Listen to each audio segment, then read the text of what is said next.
What difference does having a flourishing culture make for a leader, for employees, for those you serve, for your customers, for the bottom line? Well, today's guests describe the transformation from their unhealthy culture to a flourishing culture, like going from hell to heaven. Listen in, I promise you'll love to hear their story. Welcome to the Flourishing Culture Leadership Podcast, your home for open, honest, and insightful conversations to help develop your leadership, your team, and build a flourishing workplace culture. A flourishing workplace culture provides an environment for your employees to thrive, driving customer satisfaction and loyalty. And we also know when customers become loyal, the word spreads, creating revenue growth and increased profitability. Well, today on the Flourishing Culture Leadership Podcast, we're going to consider how a flourishing culture is not only good for your employees, it's also for the health of your business. The investment you make in inspirational leadership, sustainable strategy, and employee training and development make a difference in the quality of your products and services, and it's good for your people and it's good for business. I'm delighted to welcome Brad Carr and Jordan Newton to the podcast today. Brad's the president and founder of Sonic Air, and Jordan is the chief operating officer, and their company provides fan systems to deal with combustible dust in industrial settings. You probably didn't know that was an issue or needed a product, but you're going to hear more about it today. Welcome, Brad and Jordan. Welcome to the Flourishing Culture Leadership Podcast. Thanks, Al, for inviting us to join you today. Hopefully something we say will encourage another leader to create their own flourishing culture. Thanks for having us, Al. Yeah, great. Well, I'm looking forward, Brad, as you say. I believe that this will encourage leaders to create a flourishing workplace culture. And I get the question, why do I want to have a flourishing culture? Is there a return on that investment? And we'll talk about that as we go through this podcast. Well, Jordan, let's start off with you. We did a podcast a few years ago. And Brad, we're delighted to welcome you today. So let's start with two of you as senior leaders at Sonicare and talk about how you work together for employee engagement and how you've helped to create a flourishing workplace. You're setting the tone for workplace culture from the top of the organization. Now, I also understand from Carrie Humphreys, our BCW consulting director, that Brad, you're the visionary, and Jordan, you're the integrator. And those are terms that you've used. But let's start with a question. So how do your strengths complement each other as you lead your staff team? And how do you give each other space to really fully work within your strengths and your roles? Brad, let's start with you. Well, first I got to tell you that the concept of visionary and integrator was not even in my vocabulary until we went through implementing EOS. I always thought of myself as a good manager, maybe not so much as an entrepreneur or a visionary, but certainly as an entrepreneur, but I was totally wrong on the management part, which really falls to the integrator. Another piece of the puzzle really helped us was called the Colby assessment, which is kind of your, how you're inclined to do things. It breaks it into 4 areas. I found that what I was really strong at was quick start, like 9 out of 10. I could make a decision pretty quick. And what I was weak at was really the management and the hands-on side of it. And as it would work out, Jordan was like the opposite of me. And we had worked together for years before we did this. And I would frustrate Jordan to death because I had a new idea about every day that I wanted to do. And Jordan was trying to get things organized and predictable and running in a orderly fashion. And I did find out that whenever I was into a lot of the management things, it just drained energy from me because I really wanted to do more of the creative side. But I would say in terms of our relationship, I would say it's more like a dance than a walk in the park. And we've really had to learn how to do it. It takes a whole lot of trust to do that. I mean, we ended up here because we had a culture that was in dire need of structure is how we actually ended up here. And I wanted that. I just didn't realize I was not the one that could do it. And by God's grace, I found out that Jordan was perfectly suited for that. But as the visionary, I'm kind of the disruptor. I don't mean to do that. I just got all these ideas. And so it's how do you harness them without disturbing the processes from going on like they are. But I got to say, I love being a visionary. That's really all I do now. It's really the gifts that God has given me, just this creativity. And then I just trust Jordan to do the integrator part, of which he does an excellent job. And Brad, you mentioned EOS, that's the Entrepreneurial Operating System. There's a series of books, including Traction. I know that a number of organizations are implementing that. And I love the way they talk about the visionary and integrator. I don't know. Jordan, how about you? Do you have anything to add to what Brad started off with? Well, people have asked me for years, how is it possible that you and Brad work so well together? And before I'd ever heard of that visionary integrator title thing, I would just have to explain to people that Brad's the big idea guy, and I'm just the guy that figures out what size nuts and bolts we're going to need to build whatever big idea he's coming up with. And so we have always played well together in that aspect. Yeah, and that's worked well together. You need both, don't you? Absolutely. Well, you've been doing the Best Christian Workplace Engagement Survey since 2016. And, as I look back at some of those early survey results, you've had impressive change and improvement and growth in your employee engagement now to a place where you're a flourishing workplace. And one area that's clear from the data is that you have tremendous leaders who are open, honest, and humble. So how do you hire and train to get this kind of leadership in your department or even down in your middle manager levels? Jordan, how do you do that?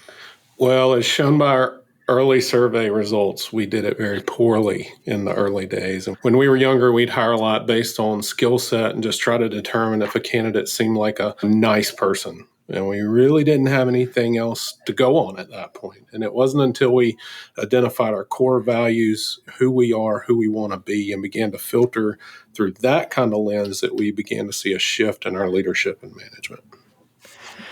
Yeah, and as oftentimes as I think about how can organizations transition to move to flourishing, having those core values is really a key. Brad, follow up a little bit with that and maybe even describe what some of those core values are. Yeah, I'd say overall, hiring character before talent is really what changed. We do this by assessing a person's character being in alignment with our core values, which basically it's 4 core values: humble, hungry, people smart, and grateful. We always have multiple leaders. We'll interview, we'll sometimes coordinate questions from different angles. But, we find it's easier to find talent than it is to find character. So the right character, we feel like talent can be trained to a great extent. Personally, I believe that only God can change character, so I'm not going to try to do that. I will help change their ability to perform their talent. And we maintain these core values in our culture by emphasizing them at each of our quarterly corporate state of the business meetings. Plus, we have a quarterly conversation with each of our employees, between the employees and their supervisors.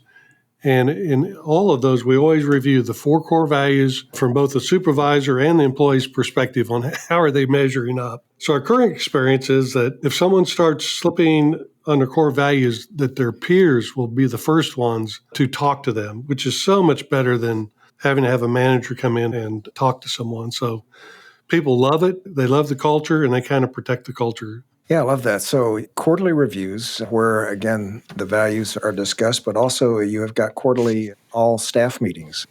Yeah. Brad, when we started working together in 2016, the health of your culture was on the bottom 10% of our database of Christian-led companies.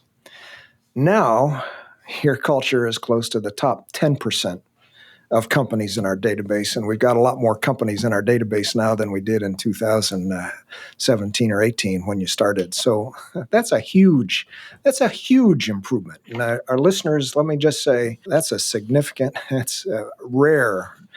So first of all, my heartfelt congratulations, and I want to thank you both for your leadership, which leads me to ask 3 questions. First, I'm always interested to know, describe how your employees experience working at Sonic Air today versus what it was back in 2016. What's the difference? And secondly, for our listeners who are on the same boat that you were 5 or 6 years ago, what were some of the key processes that you implemented to give you traction on this road to flourishing? And third, I know you're a member of a C12 group and you care about your Christian witness. So how has that changed with your employees customers, even your community? Do you see an impact of your improved culture on your Christian witness? So interested in your thoughts. Brad, as the visionary founder. I think it varies by the position a person was in at the time, but I can tell you as far as top leadership is concerned, we've gone from hell to heaven. Sunday evenings were the worst evenings of the week because you had Monday mornings right after that. We went through that for, I guess, 3 or 4 years, it seems like, until we finally got out on the other end. In answer to the second question is, in 2016, when we started this, we basically had 2 leaders that wanted to go one direction. That was Jordan and I, and 4 leaders that wanted to go a different direction, not all in the same direction. And it really took us a couple of years to figure that out. A couple of people we had to let go, and a couple of people let themselves go. It all begins with leadership. If the top leadership is not in alignment, it's not going to happen. And sometimes that alignment, it isn't because you got bad people or people want to go bad places. It's just they don't want to go to the same place. Again, EOS helped us out a lot there with the right person in the right seats and figuring all that out.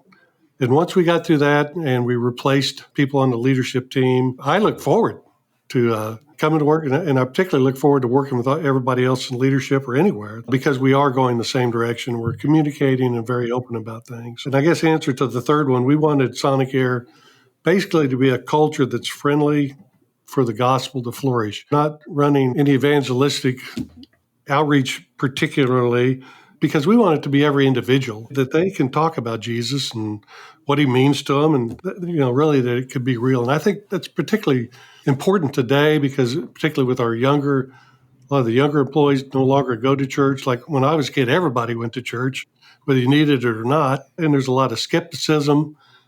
And I think they've got to see the gospel lived as much as spoken before they can ever hear it. And I really think we have kind of a petri dish that enables that culture to grow. Yeah, that's great, Brad. Well, I love your comment there.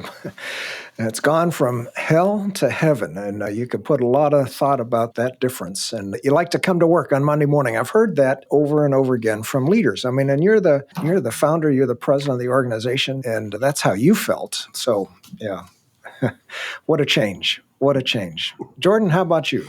Yeah, I would agree. A lot has changed since 2016. And to be honest, I wouldn't still be here today if we were still headed down that same path we were back then. It's a night and day difference. And just to add kind of to what Brad was saying about the right people in the right seats, I came to Sonic Air from a pretty large corporation, and I guess you could say corporate America, and had some preconceived notion that a small company with, quote, good Christian people should have minimal conflict. And boy, was I wrong. I couldn't have been further from the truth. And like Brad said, it doesn't mean we had bad people, but we had different objectives, different visions for what we were trying to accomplish. And once we came to the realization that for us to have some sense of peace and harmony in the workplace, that we had to have alignment, then the puzzle pieces started to fit into place, and the ones that didn't or couldn't fit into our puzzle could move on and find the puzzle where they really did fit. So it was quite the paradigm shift for me when I finally recognized that just because people are Christians doesn't necessarily mean we should all be working together in the same workplace. And so if I can offer any encouragement to someone that's at the beginning of this journey, it would just be to say that it's okay to acknowledge that some people may be better suited for another organization. It doesn't mean they're bad people, but it might mean that they're just not right for your organization. And the right people are out there. You just have to go find them. Great advice. I trust you're enjoying our podcast today. We'll be right back after an important word for leaders. Are you tired of spinning your wheels with unwanted turnover, toxicity, and disengaged employees? Do you want to improve your team's effectiveness and performance? A helpful way to improve is to have you and your leadership team buy our new book, Road to Flourishing: 8 Keys to Boost Employee Engagement and Well-Being. This is the only research-based book that shows you how to engage employees, build fantastic teams, cultivate life-giving work, attract and retain outstanding talent, and much more. To buy a copy for you and your team, go to www.roadtoflourishing.com. And when you buy a book of our rewarding compensation flourish guide, again, go to roadtoflourishing.com. and buy a book for you and your team and receive a free Rewarding Compensation Flourish Guide. And now, back to today's special guest. Your workplace has goal clarity. We're able to see that from your engagement survey results. People like your company and they feel like you all meet your goals. So how do you go about setting goals for your teams? You want people to be stretching and growing through their goals, but not discouraged by having goals that are too ambitious. So tell us a little bit about how you go about goal setting in your organization. Brad, how about you? Well, from my perspective, we break down what we call our BHAG, big, hairy, audacious goal, into quarterly rocks, 90 days, whether they're projects, whatever they are. And we try to set them smart so that we know we can attain them. And then we have a rhythm where every week we meet and we talk about various things. But one of the things that we do every week is evaluate, are you on target or not on target for your rock? And if you're not on target, then do we need to identify, discuss, and solve it? What can we do to help you get there? And it really requires, I think, if someone gets stuck, one of our core values of humility is so necessary, because if someone doesn't have that characteristic, they don't want to admit that they're failing or that they've got issues. But the truth of it is we've all got issues from time to time. Our target is to make 80% of our rocks. We don't always hit that. We know sometimes we won't, because sometimes it's not a smart rock, or a lot of our rocks involve other people, and we can't always control that. But it is something that we do it every quarter. We set these different rocks for things goals we want to achieve, and then we measure it as we go along. Yeah. Again, it's just a wonderful thing to see how your people are really aligned with your goals and they feel like you're achieving your goals. Yeah, we take those goals and we state them at that quarterly meeting Brad was talking about. We break them down departmentally for the ones that are departmental specific. And then when we set these goals or these rocks, we are shooting for that 80%, just like Brad talked about. If we're hitting 100% of them, we're probably not reaching far enough. We probably need to stretch a little bit farther and set some more aggressive goals, A for aggressive. But if it's less than 80%, we try to reassess and learn what we can do better the next quarter to manage our workload and make sure we still are moving forward and getting some traction on those goals. Sometimes even if it doesn't get complete, it was worth the effort to get it 80% this quarter so that we can get it the last 20% the next quarter. Yeah, and as you say, you look at those every week. The accountability that's part of this EOS program is remarkable. We at Best Christian Workplaces implemented EOS a couple of years ago, and it's been a very effective process for us. But another thing, as I look at your results, your workers really believe in your product. They believe in the quality and they really believe in what you provide your customers. And it shows a lot of confidence in the company and the products that you produce. So that enthusiasm for what you provide really must impact your customers as well. So Jordan, how do you see your investment in your workers and in quality paying off in the marketplace? Well, our fan, that's our product. That's what we make, is a fan. And it's used for dust control in industrial factories. And a lot of people don't realize it, but many types of dust can actually explode. So the purpose of our product is to create a safer, healthier, and more efficient work environment. And our people get that. They see the purpose behind what we do and that their work matters. They're not just processing invoices or strapping boxes to a pallet or bolting on fan blades. They really are creating a better work environment for others around the world. And when you can create a workplace where people want to be at and they understand the mission, it's kind of magical. They care about the quality of their work. They know that their coworkers depend on them and they hold each other accountable to the same standards. And they want to ensure that our customers get a premium result and have a partner for life. Their passion for our customers is really the fuel in our rocket ship. Yeah. Well, that's a great story. And you're providing what we call life-giving work. I mean, because they understand what you're doing, that gives them a sense of meaning and purpose for their work and really draws them, creates an emotional connection with what you're doing. As you say, you create safer, healthier work environments for others. So you're others focused. Brad, how about you? Well, being a visionary, I'm going to take a little different angle on this. Our investment in our employees is really for everyone to identify the gifts that God has given them and to develop them to their fullest potential.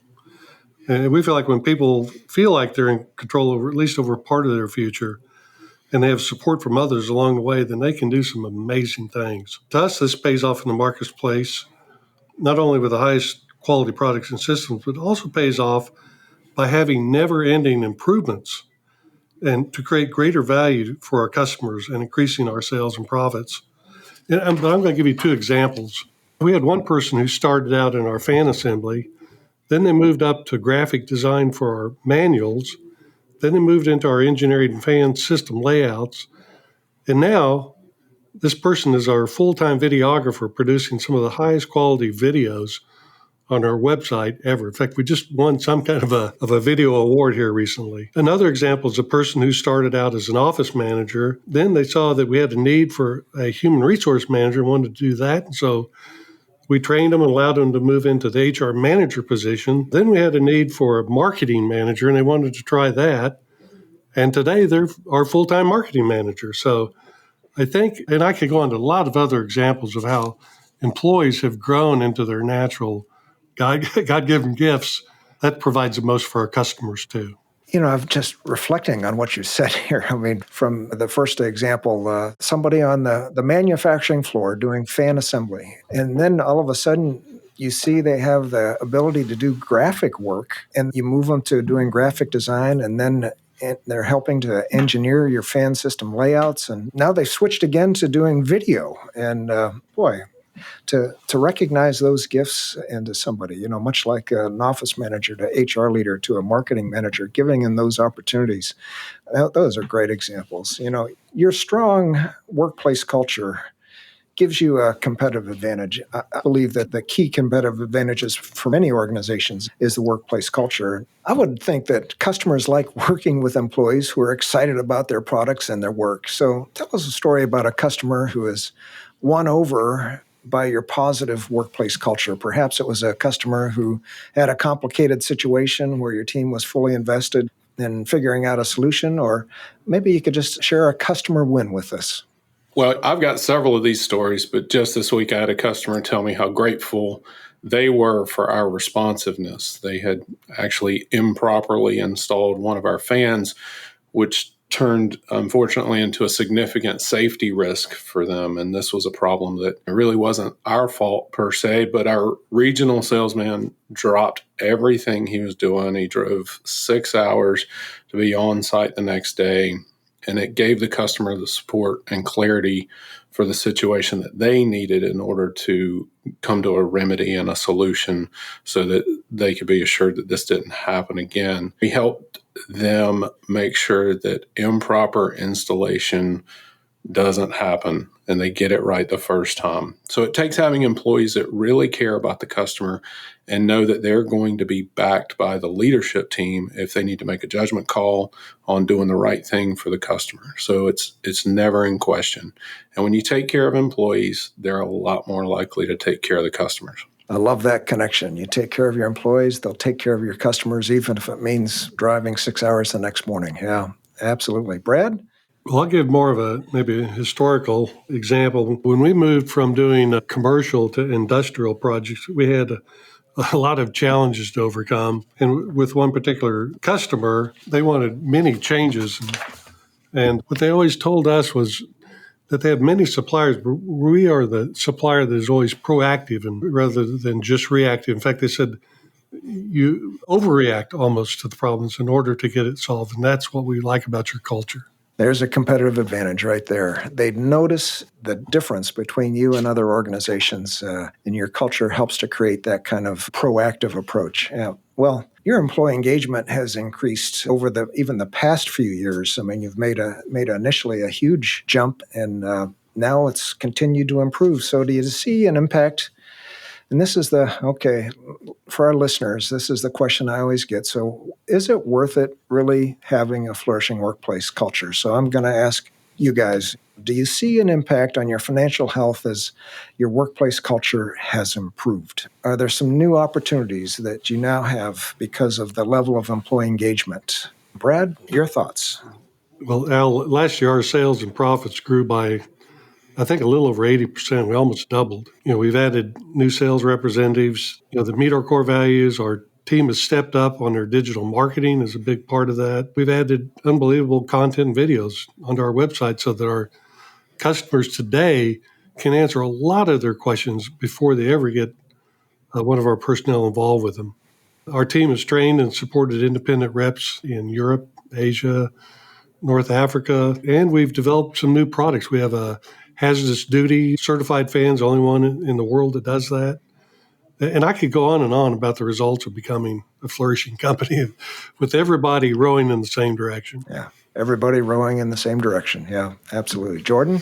Yeah, Brad's talking about the growth in profits. We've got to be profitable in order to keep the doors open. And now that we're all working in sync, it makes it a lot easier to reinvest some of those profits back into our team, back into the community as well. And we do some pretty significant quarterly outings with our employees as well as some neat caring activities through our caring team. And this caring team is something that we've been doing for a couple of years now, but I feel like we're just at the beginning of what this team is capable of doing. And, this is the result of having the right people on the team. And now we've got the funds to do it because of those profits that Brad was talking about. And so now we can just multiply our efforts, not only in the workplace, but in the lives of our families and customers and community as well. Jordan, you mentioned a caring team. Can you just give us a little bit of an example of what that caring team does? Sure. Well, they are in charge of our quarterly outings. So in the spring, we do something fun for the employees. We take a day off work and go do something fun. The last couple of years, we've gone high-speed go-kart racing, and that's a lot of fun, something that absolutely everybody enjoys. And then mid-year, we kind of do a family event. So that's a local baseball game or a picnic at a park with some events for kids and things like that, and a food truck. And then in the fall, we generally do an outreach day. So we do Habitat for Humanity or go to a local mission and work there. And then at Christmas, we do a big Christmas party. So they're heavily involved in those events, but they are also caring for our employees. So if an employee has a need, they reach out to our care team, and we can generally offer some funds in some form or fashion to help them get out of a sticky situation. Or, maybe they're going on a mission trip, need some support for that. And our care team's there and available to help support those kind of initiatives. We support a child in Indonesia monthly, and the care team's in charge of that, making sure that that happens, and we're engaged in those kind of activities. Yeah. Wow. Well, Brad and Jordan, this has just been a great conversation, and I thank you so much for it. As I look back at it, just again, the way you've really focused on values, how you focused on getting the right people in the right seats, especially starting with the leadership team, humble, hungry, smart, grateful, how you focus on that, how you interview based on it, how character is so important in hiring, how you've included those 4 values and regular reviews, and you talk about them on a regular basis. That's great advice for any organization.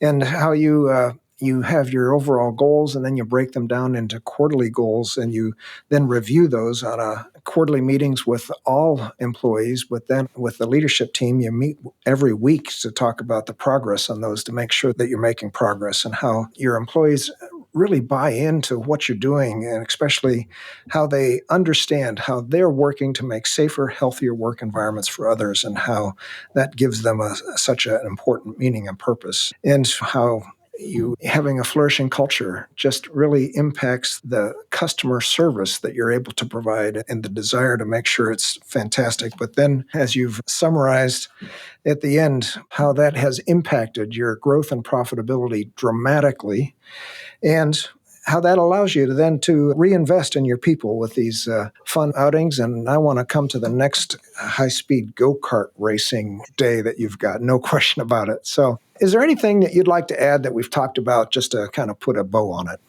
Al, I would want to tell any CEO or owner that the culture is your responsibility.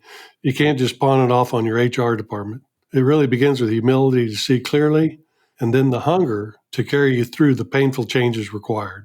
And you're speaking from experience there, Brad. I know for sure. Yeah. Yeah. If you don't like it, change it.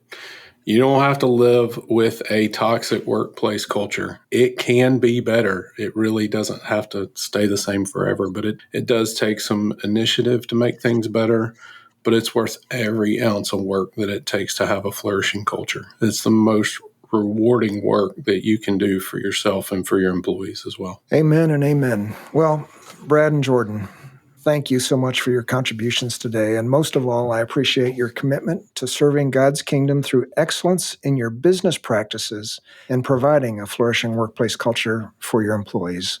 Thank you for taking time out today and speaking into the lives of so many leaders who are listening. Thanks, Al, for allowing us to share with your audience our experiences.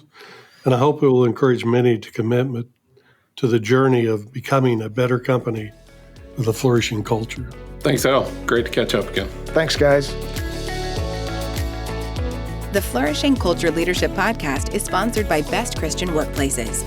If you need support building a flourishing workplace culture, please visit workplaces.org for more information. We'll see you again next week for more valuable content to help you develop strong leaders and build a flourishing workplace culture.